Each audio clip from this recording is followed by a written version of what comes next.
رب أعوذ بك من همزات الشياطين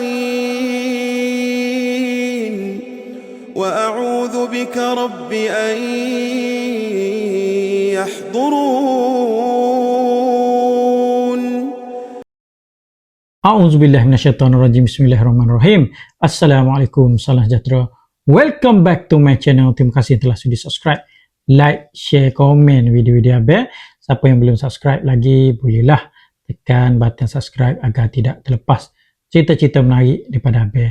Abel doakan semua pendengar-pendengar Abel, sahabat-sahabat kita ni dipanjangkan umur, dimurahkan rezeki dan diberi syurga insya-Allah. Siapa yang belum subscribe lagi, bolehlah tekan button subscribe agar tidak terlepas cerita-cerita menarik daripada Abel. Hari ni Abel nak cerita dua kisah. Kisah pekerja di sebuah rumah mayat ataupun jabatan forensik di sebuah hospital lah. Jadi cerita pertama ni diceritakan oleh Azri. Azri ni dia pengalaman dia dah 6 tahun bekerja di jabatan forensik lah di sebuah hospital di utara tanah air. Kedah ke Perlis ke Perak ke, tak tahulah. Dia kata dia kerja di hospital utara. Dia kata tak payah label tahu, dia kata tapi bekerja di sebuah hospital di utara tanah air lah. Dan hari tu dia terima satu mayat seorang nenek tua, sudah meninggal 7 hari. Barulah jiran dia ni tahu yang nenek tua ni dah meninggal sebab bau busuk. Dan bila bau busuk tu, jiran dia ni pergi rumah cek, tengok nenek ni dah meninggal di atas tilam dia. Di atas tilam dia dah seminggu dah duduk atas tilam sampai tilam ni dah jadi hitam, dah jadi merah dah. Bila jiran dia sedar, jiran dia call polis, dan polis ni bawa lah mayat ni ke hospital untuk dibedah siasat. Biasa kalau mati mengejut macam ni, polis akan buat bedah siasat lah, nak tahu punca kematian. Azri ni seorang yang dia kata dia ni agak berani juga. Sepanjang dia kerja dekat hospital ni, sepanjang dia bekerja di rumah mayat ni, adalah pengalaman-pengalaman seram dia. Tapi dia kata tak ada yang sangat orang panggil macam bila tengok tu dia boleh pengsan ke apa, tak ada. Dia kata kadang-kadang nampak kelibat, kadang-kadang bunyi macam pintu ais atau freezer mayat ni terbuka tertutup. Dia kata benda tu benda dah biasa lah. Tapi hari ni dia nak cerita ni pengalaman dia yang menakutkan yang berlaku kepada dia lepas pada proses postmortem nenek tua ni lah. Jadi mayat ni dia sampai pukul 3 petang di jabatan forensik. Azri kata bau mayat ni memang sangat-sangat, dia kata tak boleh nak bincang. Dia kata biasalah kalau mayat reput, mayat manusia ni memang sangat busuk. Dia kata sepanjang dia kerja ni kali kedua dia bau mayat reput. Kali pertama ni masa dia 2 tahun, baru 2 tahun masuk kerja, di mana hospital terima satu mayat penagih dadah yang dah mati dekat dengan 2 minggu dah. Orang jumpa dalam semak dan dibawa ke jabatan forensik lah. Dia kata masa tu isi ni dah bercerai dah luruh daripada badan mayat ni lah. Jadi selepas postmortem nenek tua ni, dia kata dia tak tengok pun wajah nenek tua ni, cuma dia nampak bungkusan hitam yang polis bawa masuk dalam bilik postmortem lah. Dia kata masa tu reda lah, bau busuk pun nampak macam mana, sampai dia pakai mask 2 lapis mask dan dia uruskan proses dokumentasi mayat ni. Jadi masa tu dia dah habis kerja dah. Postmortem pun dah habis dah pukul 4 lebih. Pukul 5.30 dia punch out lah untuk balik ke rumah dia. Tapi dia tak terus balik. Dekat hospital ni, belakang hospital ni, dia kata ada banyak kedai makan, ada kedai Melayu, kedai mamak. Jadi dia lepak dulu di kedai mamak, dia order mi goreng apa semua, makan mi goreng. Sejam lepas lepak kedai mamak tu, barulah dia start motor untuk balik ke rumah dia. Jadi masa tu dah dekat pukul 7 dah. Dia nak memulakan perjalanan balik ke rumah dia. Rumah dia dengan hospital ni jauh, dekat dengan setengah jam perjalanan, kadang-kadang 25 minit, kadang-kadang 30 minit baru sampai ke rumah. Jadi melalui belakang hospital nak balik ke rumah dia ni, dia melalui satu padang bola. Masa tu dekat dengan pukul 7, dia kata budak-budak ada lagi duduk main bola, memang penuh dekat padang ni. Tapi dia kata tepi padang ni, tepi jalan ni, dia nampak seorang nenek tu. Nenek ni dia bertongkat pakai payung, sebelah kiri tangan dia ni dia pegang satu beg plastik warna merah. Pakaian nenek ni dia kata memang pakaian memang buruk, pakai tudung dan tudung pelusuh, dan dia nampak muka nenek ni macam nak tahan motor dia, macam nak tumpang dia, nak pergi mana tak tahulah. Tapi Azri ni dia tak berhenti, dia rasa macam nenek ni betul kau orang gila ke apa tu. Dia rasa macam mungkin dia nampak macam dia nampak macam orang panggil macam dia tak berani lah nak ambil nak tumpahkan nenek yang tepi jalan ni. Jadi dia teruskan perjalanan, dia balik ke rumah dia. Dia kata nak balik ke rumah dia ni, dia kena melalui ada jalan sunyi, ada jalan yang ada pekan, ada orang panggil apa, ada taman permainan apa semua, dia kena lalu jalan-jalan macam tu lah. Dan sepanjang perjalanan ni dia duk terfikir pasal nenek yang dia nampak tepi jalan tadi. Dia kata nenek ni betul ke tak betul, adakah nenek ni orang gila ke, ataupun betul-betul nenek ni sedang berada dalam kesusahan nak tumpang nak balik rumah lah kan. Masa dia terfikir-fikir ni, dia melalui sebuah sekolah rendah, dan depan sekolah ni memang ada satu bus stop. Dekat bus stop tu dia perasan yang dia nampak ada kelibat nenek yang sama yang dia nampak sebelum ni dekat padang bola, tapi dah jauh, dah dalam, dia kata dalam 10 km baru dia nampak balik nenek ni ada di bus stop. Dia kata takkanlah nenek tadi, dia kata takkanlah nenek ni gaib tiba-tiba duduk kat bus stop ni, dia kata. Jadi dia tak puas hati, dia berani dah. Masa tu dah pukul 7.20 malam dah dekat nak maghrib dah, masa tu dah senja dah. Jadi dia tak puas hati, dia pusing balik motor dia dan dia pergi ke bus stop yang dia nampak nenek tadi. Memang betul dia tengok nenek yang dia nampak tadi ada kat bus stop. Dia berhenti dekat depan bus stop ni, dia nak pastikan betul ke nenek yang dia tengok tadi. Dan masa ni nenek ni tengah pegang payung dan tunduk, muka dia tunduk ke bawah macam ada orang tengah tidur pun ada. Dia kata tak tidur sambil duduk. Dan lepas pada dia berhenti ni, nenek ni macam perasan ada orang berhenti depan dia, dan nenek ni dia angkat muka dia.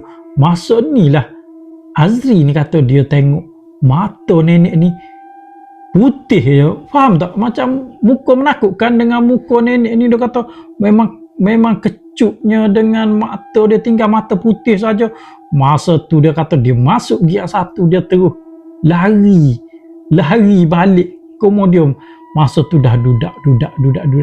Dia rasa dia berani, tapi bila dia nampak nenek tu dengan mata yang putih macam tu, dia kata memang takut, memang sangat-sangat takut lah. Dia kata cepatlah dia sampai rumah, dan alhamdulillah dia kata tak berapa lama, dalam 5-10 minit lepas tu barulah dia sampai rumah, dan tak ada apa-apa, alhamdulillah tak ada apa-apa terjadi. Tapi malam tu dia tidur, dia bangun tengah malam, badan dia ni rasa panas, nak demam.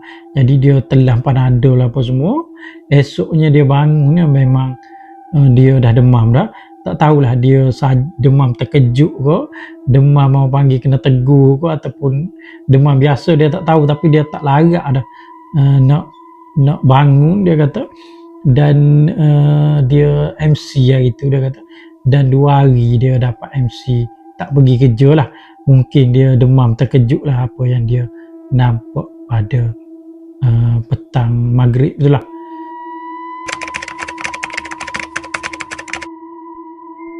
Okey, ni cerita kedua. Abang nak cerita pasal di bilik mayat lah, tapi abang nak baca lah. Kejadian ni berlaku kepada seorang nurse. Nurse ni nama dia Mimi. Mimi ni dia berasal daripada Sarawak, dan dia bekerja di sebuah hospital di ibu kota lah. Dia tak bagi tahu pula hospital mana, tapi kalau di ibu kota ni HKL lah kot kan, sebab di Kuala Lumpur kan.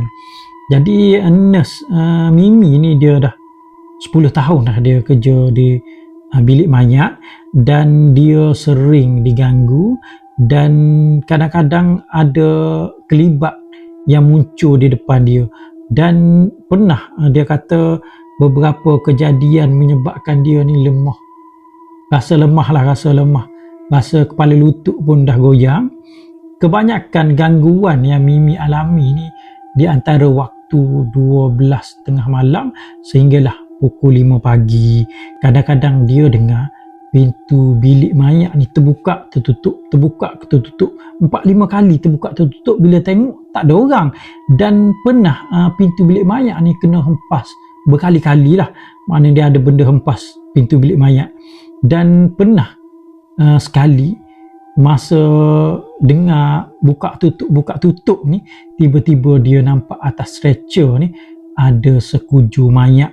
Tapi dia tahu memang dekat stretcher ni memang tak ada mayat pun, tapi masa tu dia nampak ada sekujur mayat duduk kaku di atas stretcher tersebut. Jadi seram juga ni kan kalau tiba-tiba tengok benda macam ni. Tapi abang respect lah kalau dekat nurse-nurse yang perempuan ni kalau kerja dekat bilik mayat lah. Wanita berusia 35 tahun itu, iaitu Mimi ni lah, mengakui takut dengan insiden yang pernah dilalui, tapi dia seolah-olah sudah lali lah dengan kejadian-kejadian tersebut. Lemah lutut tu tak payah cakap lah, memang takut, tapi dia kuatkan juga semangat dia, lagipun dia nak cari rezeki untuk anak-anak dia lah. Jadi bila berlaku gangguan macam ni, kadang-kadang Mimi ni dia biar dulu, dia tengok dulu benda tu nak buat macam mana kan, nak usik dia sampai setakat mana. Dan kalau dia tak tahan, dia akan baca ayat kursi, dia akan mengaji.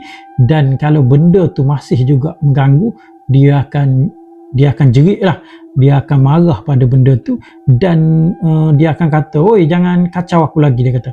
Tapi biasa kalau dia cakap macam ni, benda tu dah tak kacau dia dah. Pada malam tu bila dia jerit dah, benda tu dah macam takut, benda tu pun takut kan, benda tu takut dan dah tak ganggu dia. Tapi esok malam dia kena ganggu lagi lah. Pernah satu masa tu Mimi ni dia nampak dua kelibat warna hitam duduk ulang alik dekat koridor, macam duduk berjalan lah. Benda tu pergi situ pergi sini, dua kelibat ni dia duduk main dekat koridor. Namun Mimi berkata dia mengalami kejadian-kejadian ngeri ni, kejadian seram, dia berlaku dekat bilik mayat saja. Alhamdulillah dia balik rumah dia tak pernah kena ganggu lah. Dan yang menarik, Mimi ni kalau nak ada kes ataupun ada mayat masuk dekat dalam forensik, mungkin dalam sejam 2 jam lagi mayat nak masuk ni, dia nampak ataupun dia dengar ada burung gagak datang di tingkap. Dan dia panggil apa, burung gagak ni berbunyi kuat lah, berbunyi. Dan dia akan tahu kalau burung gagak ni datang dan berbunyi, mesti sejam ke 2 jam lepas tu ada mayat masuk dalam bilik mayat ni lah. Dan kadang-kadang yang menakutkan, sebelum dia dapat tahu ada mayat nak masuk dalam forensik ni, dia terdengar pintu bilik mayat ni terbuka tertutup, dan kadang-kadang dia bunyi ada orang ketuk, seolah-olah ada benda nak masuk. Dan sejam 2 jam lepas tu mesti ada berlaku kematian dan mayat akan berada dalam forensik ni lah. Jadi Mimi ni kadang-kadang dia tak tahu member-member lain ni dengar ke tidak. Dan bukan dia seorang bertugas dekat dalam bilik mayat, ada juga 2-3 orang lagi staf perempuan jugalah. Jadi bila mayat nak masuk dalam bilik mayat ni, staf ni kena pergi buka pintu bilik mayat lah. Tapi dia kata member dia lain semua takut nak buka, mungkin sebab kebanyakan dia perempuan, dan yang kena bukanya dia ataupun dengan staf lelaki lah pergi buka pintu bilik mayat ni untuk bagi mayat ni masuk lah. Mimi juga pernah cuba merakam insiden yang berlaku, insiden seram yang berlaku ni. Bila dia bunyi-bunyi ke, dia nampak pintu terbuka tertutup, dia cuba nak rekod guna handphone dia. Tapi bila dia cek balik, dia tengok video tersebut tak boleh nak play, tak boleh nak mainkan balik video tu. Kadang-kadang video tu jadi gelap ataupun sesaat dua saja dia nampak rakaman tu, tapi lepas tu video tu langsung hilang lah. Jadi mungkin benda tu tak bagi Mimi nak rakam. Pernah satu ketika ni, apabila kita masuk ke dalam satu bilik, secara automatik ni tangan kita ni nak capai switch lah kalau bilik tu gelap. Jadi bila dia sampai di satu bilik, dalam bilik mayat ni, dia capai switch dan dia buka switch dan dia tengok dalam bilik tu penuh bersepah barang-barang. Jadi dia panggil lah cleaner untuk cuci. Tapi bila dia bawa cleaner nak masuk balik ke bilik tu, dia nak buka balik lampu ni, plug lampu ataupun switch lampu ni, dia tengok switch lampu tu memang tak ada, dan dalam bilik tu memang lampu rosak dan bilik tu tak bersepah sebenarnya. Tapi memang bilik tu tak boleh guna. Tapi sebelum ni 2-3 minit sebelum tu, dia perasan yang dia buka lampu ni dan dia tengok bilik tu bersepah. Pelik juga kan. Dan kadang-kadang saya juga kerap bermimpi didatangi oleh jururawat yang menggunakan uniform lama berwarna putih. Dalam mimpi itu, jururawat tersebut meminta kami kembalikan semula hak mereka dan menuntut wak baru itu. Penampakan jururawat itu semakin kerap menunjukkan dirinya, dan saya pernah ternampak kelibat dia menolak troli dressing ke arah wak sehingga tembus ke dinding. Jadi maknanya dekat satu ward ni ataupun di satu bilik, di bilik mayat ni, dia buat mungkin bilik mayat ni dah lama ada yang tak guna, dan bila dia buat renovation balik untuk buat bilik baru, benda-benda yang duduk kat situ marah, dan dia datang dalam mimpi Mimi ni, dia bagi tahu kembalikan balik hak dia, makna kembalikan balik bilik dia lah, jangan orang lain duduk, lebih kurang macam tu lah. Jadi itulah dua cerita yang Nabil dapat share pada hari ni lah. Sekian, terima kasih.